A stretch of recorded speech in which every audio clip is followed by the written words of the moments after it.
Hey Klaus here, how's it going? This short training video, I'm going to show you a way on how to compress images for your Shopify store. So that will increase the load speed of your store, and with that your bounce rate will drop. So let's get right into it.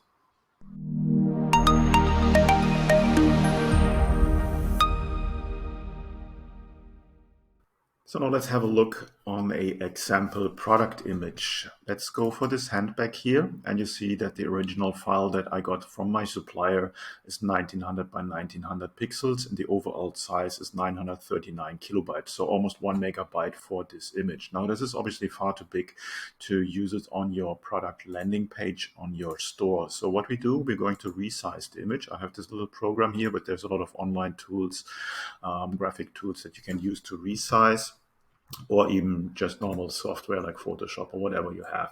So what we do here is I have all my product pictures in 600 by 600. You can also go for 800 by 800. I have good experience with 600 by 600. And then you just go on resize.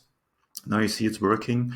Then if I open the image again, you see the new size is 600 by 600, and we're down to 143 kilobyte, coming from almost 1 megabyte. And still the quality is good. But we can go even further there.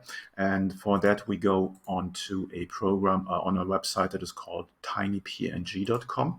And for tinypng, we just take our image here. We upload the image to tinypng, and they compress the image for you, and you end up with 22 kilobytes for the image. So you save basically 85% on the file size. And you just click here on download. You can open the image and see here we still have 600 by 600. Quality is still really good, and we're down to 22 kilobyte.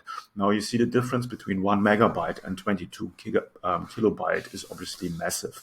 If you optimize all of your products with this kind of strategy that I'm using, you will decrease the load time and increase the speed of your store, of your product landing page massively. And obviously with that, your bounce rate will be lower. More people will stay on your site and probably convert into buyers. Now, there's a couple of apps that you can use for Shopify who also compress images. I've tested a few of them, but at the end of the day, I always went back to do it the manual way. It gives me more control, and TinyPNG is free, and it just works very well. Also, you can do batch processing here. You can see you can upload up to 20 images in one go to TinyPNG. So that helps you a lot in converting a lot of images.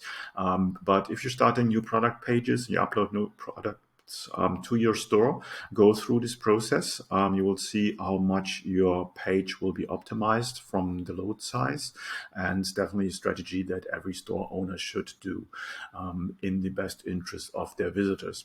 That's it for the short video. I hope you like it. Let me know if you have any questions, comment, like, and obviously subscribe my channel.